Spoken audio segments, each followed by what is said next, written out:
So I want to know, how do you fill out your reading calendar? Do you start with the last page of the book and then go backwards, or do you start with page 1 and move forward?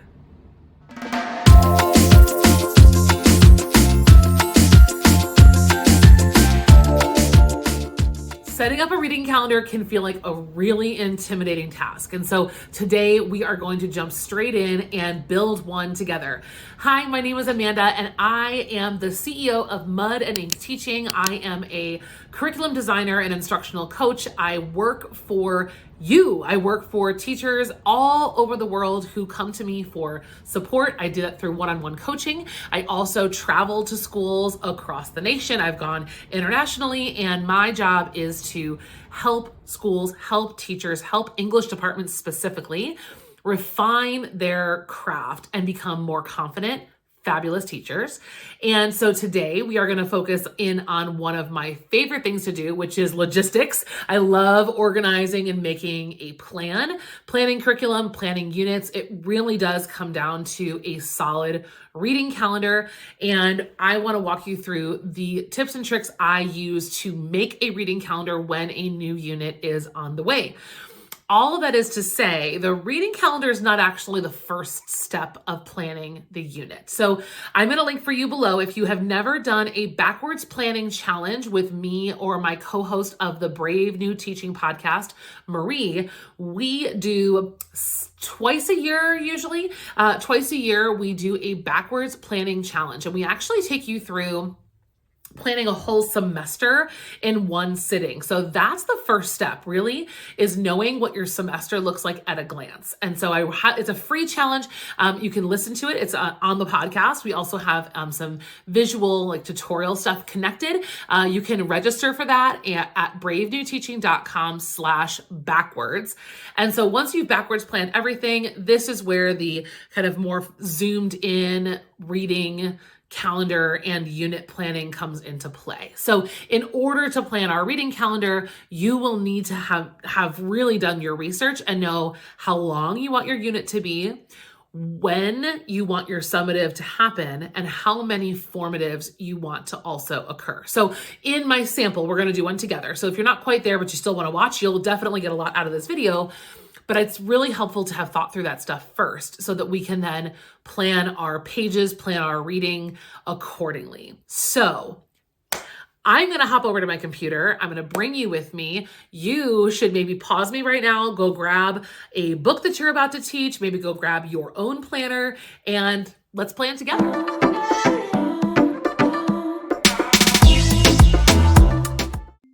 Okay, so let's start by looking at a complete calendar, one that's already filled out. And then we can try to fill one in from scratch together and see if we can also do that version.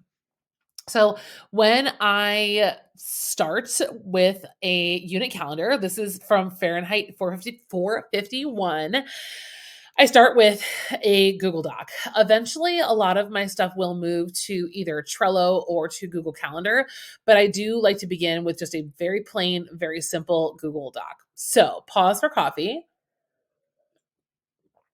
When I talked about the backwards planning challenge, that's so important because we really need to know what I like to call real numbers. And so in that mini series, I talk about counting your days and knowing what you actually have, because there's nothing worse than planning for a unit that doesn't actually exist, right? You don't want to plan your 6-week Fahrenheit unit to turn around and notice like, oh, we actually have testing these days and there's a pep assembly these days and we actually have a 3-day weekend this weekend. So really my 6 weeks is 4.5, because 4.5 weeks versus 6 is a lot of instructional days difference.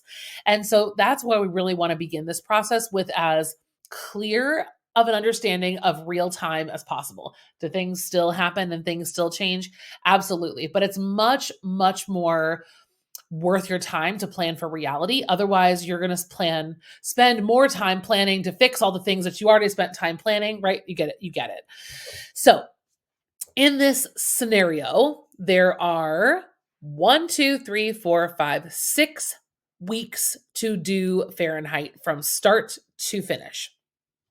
In my experience, that is more than enough. Fahrenheit as the example is really helpful in terms of creating a reading calendar because it's already broken into parts. Now, we'll talk about that in a second. But I usually use the parts of the reading as my first guideline for setting up the pacing.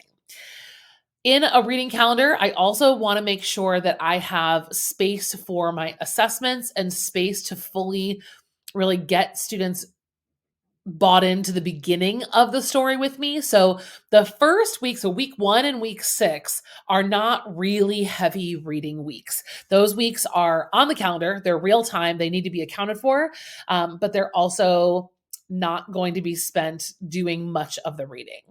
So once I'm there, I mark out my assessments at the end. We're always backwards planning. I want to know when that assessment is, what the assessment's going to be, and really where I want my students to be in order to be successful with that. Another consideration when you're making a reading calendar is to embrace this idea of assigning large chunks of reading at a time versus like the micromanaging chapters 1 and 2, chapters 3 and 4, chapters 5 and 6, chapters 7 and 8, chapters 9 and 10. It can be tempting to do that. And maybe you've done that for a long time and it works for you. If so, go for it, right? Maybe you don't even need to be watching this video. But if you're looking for something different, right? If that hasn't worked, if that feels like you are micromanaging your students' every move, then this approach might be a great thing for you to try.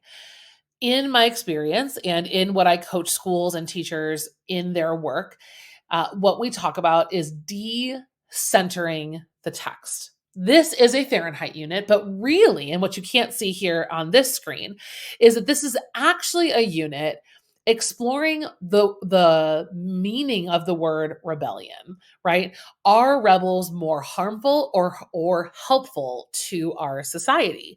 And so the unit is not only about Montag, right? Although I really love thinking about, is Montag as a rebel more helpful or harmful to his society? That question is so freaking juicy. It gets me like, I want to like stop everything I'm doing and go talk about that right now.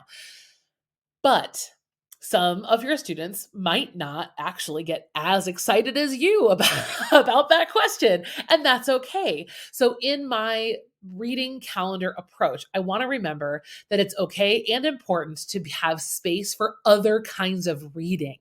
Kids won't read every single page. I will assign every single page. I will teach the book from cover to cover. I will not read the book from cover to cover to students, and I am going to trust that my students are going to read as much as they can according to the general pacing guide that I provide to them. This might sound like a lot. You're like, I just wanted to make a reading calendar today. What are you doing, Amanda? Throwing all this stuff at me. I'm going to link for you again in the show notes 2 podcast episodes that might help you like think through this in more depth. I'm going to pause where I am right now because I know that I'm about to go off on a whole nother rabbit hole and get away from calendars. But those are really important principles, like backwards planning and understanding that the book is not everything. That is critical. So what do I have left? I planned the first week is pre-reading and getting, introducing the essential question. It's all of that. The last week is all my summatives. I have 4 weeks left. What do I have? Real time, 4 weeks. I have a novel that's written in 3 parts. I also have experience teaching this novel. I've read this novel. And if you have not read the novel you're about to teach, that might be a really important part before you start making a reading calendar. And what I know about this particular novel, again, think about what you're about to teach, is that the 3 parts are not created equally. Part 1, especially in the context of my essential question, is very, very deep, important, and long, right? It is, I guess it's not really that much longer than it is much longer than the other 2 parts. But in terms of what students are going to get out of it and how much support that they're going to need, in my pacing, I like to break part 1 up into 2 parts. So I have part 1A, which is like in that red version, if you're doing Fahrenheit. It's about pages 1 through 60. And then the second part of part 1, I do like 61 through the end. And so that gives me more territory to explore part 1. And then I just have 1 week for part 2 and 1 week for part 3. And that's fine. I've made my peace with it. I know that kids are going to get the most out of the moments in part 1 that they need. Part 1, you guys, part 1 is so rich. Again, I'm okay with that. We're going to go slower through part 1 and then a little faster and more independent through parts 2 and 3. And P.S., if all my students get out of Fahrenheit is their close reading passages that are on this calendar, and all they ever know is what we close read together, they're going to know a lot. So keep that in mind. Okay. So here comes the reading calendar part. I got my 4 weeks. So part 1A, I'm going to have due on Monday. Why do I have reading due on a Monday? Personal preference, but also I like to assign, like you can see now, a large chunk of reading over the course of a week. So on the first Monday is when they are, I should put it in here, like assign part 1A. And then I guess I should put here too, assign part 1B. You have, as a student, from Monday to Monday to read 60 pages. Now, I teach high school, right? I teach the biggest of the big kids. And that level of self-direction can be hard, but it also is the most natural stepping stone into becoming a reader for life, right? The scaffold, right? I think there's a lot of discussion about we don't want to ruin reading for students. We don't want to, like I said, we don't want to micromanage reading for students. We don't want to do that. However, they're still students. They are still in high school. And I do think that we need to offer some kind of structure so that we don't have everyone completely flailing and at completely different points and not knowing what's going on. So for me, the structure is about keeping it loose, but also keeping it together, right? This is the delicate dance of being a teacher. So you have 1 week to read pages 1 through 60. On this day, on Monday, I assign what's called a Sesame Street quiz. We can talk about that more I will link what that all is downstairs, down in the description box below for you. But I assign a Sesame Street quiz, which is part comprehension, part essential question, short answer based. So we're thinking about how things are connected within the pages of 1 through 60. It's not a question about who's wearing what color or what is the animal on Montag's helmet. No. No, we are not asking that on a quiz. Absolutely not. I'm asking questions about the characters and their connections. I might have written a question about Montag and what happened when he saw the old woman, right? And the old woman who, lit herself on fire. We're going to ask questions about how Montag is changing. We're going to ask these bigger, more important questions than what animal is on his forehead. Forehead, front of his helmet, you know what I mean? Then on this day, I think it's fair to ask them to read another 60 to 80 pages over the course of a week. So the other reason I like having it on Monday is for everyone who couldn't read during the week. You couldn't read it all. You had practices, games, you were working you were so booked up the whole week. The weekend is still there as reading time. And I don't assign any other homework. The only thing my students ever do outside of school is read. And I know you're telling me, Amanda, but my kids won't do it. Okay. So again, that's a conversation for another video, but my quick answer is they will. Keep asking them to, keep giving them the flexibility and ownership over. You have 1 whole week to divide up however you want to read your 60 pages, to listen to your 60 pages. Because here's Libby, here's the audiobook, here's the book on YouTube, here are all the ways you can access this book. It is up to you to get the reading done over the course of 7 days. That is manageable. And that is an expectation that we can build with students. So more on that in other videos and other podcast episodes. So I've got that makes sense to me that I would want to pause there. part B on this next week, and then parts 2 and 3.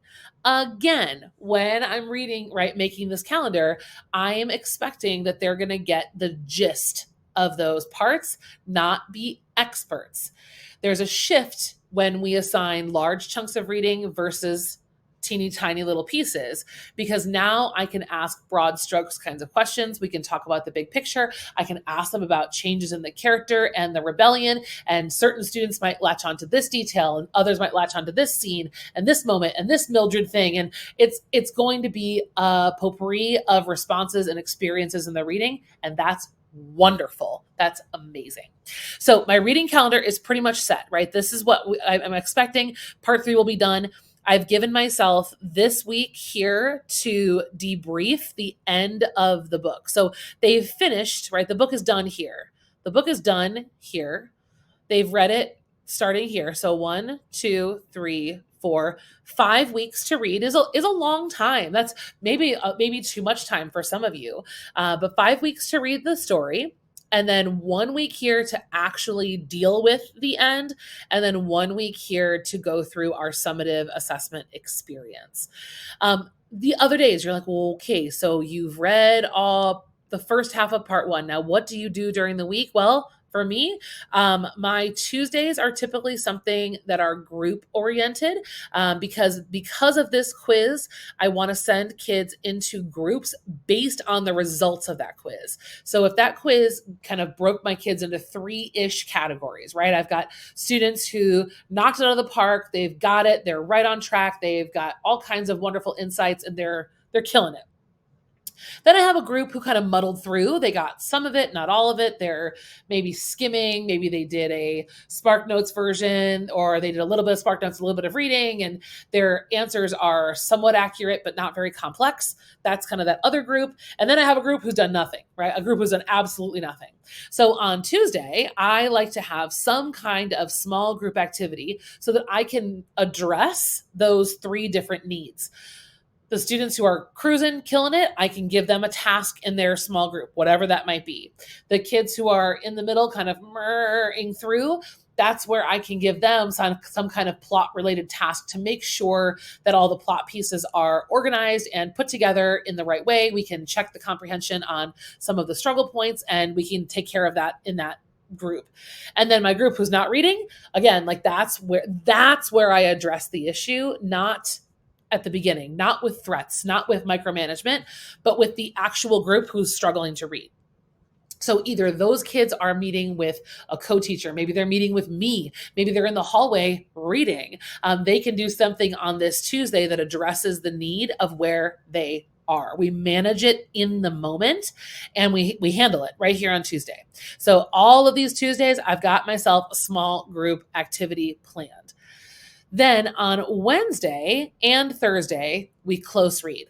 So we've gone from kind of individual to, so I'm doing this, but I'm like looking at my calendar. Individual on Monday, small group on Tuesday, and then whole class Wednesday, Thursday. And we come together on these cornerstone, touchstone moments of the novel. So when Montag meets Clarice, it is one of the most important scenes of the whole book. We are going to read it together and do our close reading exercise together. That means a couple of things. One, kids who have already read are going to be ready to talk, right? They're going to be the ones who are going to get that conversation really clicking along. The kids who are kind of in the middle are going to get confirmation that either like they were on the right track or they missed something, and we're going to fix it right there. They're going to get it. And the kids who didn't read are going to read. Woohoo! The kids who didn't read at all are going to read that scene because we're going to read it together in class. And then we are going to close read it and talk about it, discuss it, do all the things. And it's going to be wonderful. And now we all have one common experience. Depending on how well the reading went this week, right, this previous week, sorry, I'm having a really hard time with my highlighting. However the reading went this week, we've all kind of come back together here. So everyone's getting something out of this close reading lesson no matter what. You're getting more out of it if you are keeping up with your reading. You just are. You're getting more out of it. You're going to have more complex thoughts about that essential question. You're going to have a lot more to write about when it comes down to the end and the summative. And that tracks, right? If you're doing the reading, you're working, doing the work, you're going to reap the rewards. Your learning is going to skyrocket. It's going to be awesome. If you're not doing the work, I'm not writing you off. I'm still going to teach you skills. We're still going to do complex thought, but we're not going to stop everything, stop everyone, so that we can address the section of the room that's not reading. They're going to be with us. And then they're going to be with us again on Thursday when we do another close read. We're going to look at dynamic versus static characters, Montag, Clarice, and Mildred. We're going to do like the little trifecta. We're going to look at all three of them, see what's their deal. And then in the evenings this week, everyone's reading ahead, right? They're reading the rest of the part to be ready for us to come in again on Monday and do it all over again. And then we're going to close read here. And then we're going to close read here. And we're going to keep coming back together. So the pace can stay on point because we have baked in these moments to close read specific scenes and really do the deep work of what that all means. I have parted ways. I am letting go of a lot of the pages in between. I am not explaining every single minute. You'll see one of the hardest things for me to let go of in here are some of those Mildred and Montag conversations. I want to spend days talking about the parlor walls and the family. But what I've learned over time with my particular group of students is that I need to keep things a little bit more zoomed out for them because that helps them see Montag's change over time. If I get too leaned into Mildred details and the technological details and the mechanical hound things, right? If those things are superseding, then we have a hard time remembering that this is about the big picture of Montag shifting.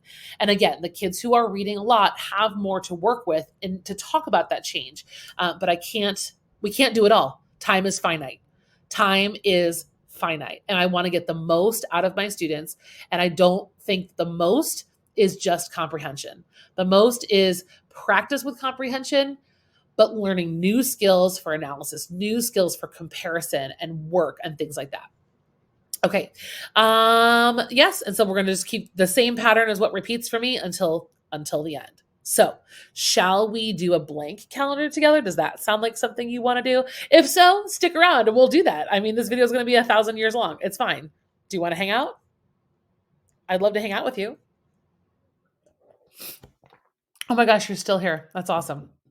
I'm so glad you're still here. Let's talk about building a reading calendar from scratch. I'm just, like I said, using Google Docs for the moment until I move things over wherever I really like to have them. And this is what I do. So I have my page set up in landscape. So just go to page setup and make sure that you're in landscape. I have my margins at 0.5. It gives me the most space to work with. I don't really like page lists. Have you guys used the page list option? I'm not really a fan. And I'm going to title it whatever my unit is, whatever my essential question is. And I just begin with a table. So again, insert table, and I just do Monday through Friday. I don't include the weekends. It's just too much just not enough space. So we talked about this before, but let's review. Okay. So week 1 for me is going to be blocked off for pre-reading. This is going to be blocked off for me for assessment. Okay, so those are kind of blocked off. Now what I need to do is figure out what I'm going to assign, assess, assign. Oh, can I type? Assess, assign, assess, assign, assess, assign. That's going to give me my space here to plan. So I'm going to assign whatever chunk. It's going to be assign. We'll just call this 1, assign 1, assign 2, assess 2. So maybe this template will just help you as you organize your brain. Let's see, assess 4. Oh, I guess we don't have to assign anything because it's over. Okay, it's over. So this is our final assessment summative. Let's use the real word. Okay, that's there. Beautiful. So now I know what I have to work with. So remember, your weeks don't have to, the way that you divide up the reading doesn't have to be clean or even. You can have kids read faster through certain sections or slower through others. So take your time. My other recommendation is to really think through this first week I have here in yellow. I like to set aside time to, I'm going to say it. I'm saying it right here. Okay. Read alouds. Let's talk about that very quickly. I do not recommend reading the entire novel out loud to your class. The number one reason is that you are going to lose so much class time. And I know that you might love this experience of doing a read aloud. And maybe you're at a grade level where that's appropriate. But if you're teaching at the high school level, it is not appropriate to read an entire novel to your students. Okay. Now, if you live in a world or have a school or have a situation where you truly do believe that this is developmentally appropriate for students, then please, of course, do what you got to do. But this is part of what we need to unlearn, is that we can do lots of things with a text and with a unit besides just the words on the page. So I do want to say, though, I think it's very important to start together. So wherever it's possible, try to begin that first section together. Maybe what you assign for one is short. Maybe you're only going to assign, like when I do The Great Gatsby, I only assign chapters 1, 2, and 3 for that first assessment, but we read all of chapter 1 together. So we do chapter 1 together, then they read 2 and 3 on their own, and that first assessment is 1, 2, and 3. So 1/3 of their assessment we did together. Also it's like literally the most boring chapter of the entire book. So if we don't do it together from the beginning, come on, Fitzgerald, what were you thinking? That's really important. So make space to do some of the reading from the beginning right here in that first week. So for me, that I would be assigning this, maybe we would be doing our gateway activity, introduce the essential question, and then maybe some kind of background context type of a lesson. Maybe it's a short story. Maybe we're going to talk about the genre, whatever. There's lots of things that can be done here. Maybe we're going to talk about the author. I do talk about Fitzgerald a lot with Gatsby. Right. So there we go. We have whatever those 3 days can be, right? Getting settled into this unit here.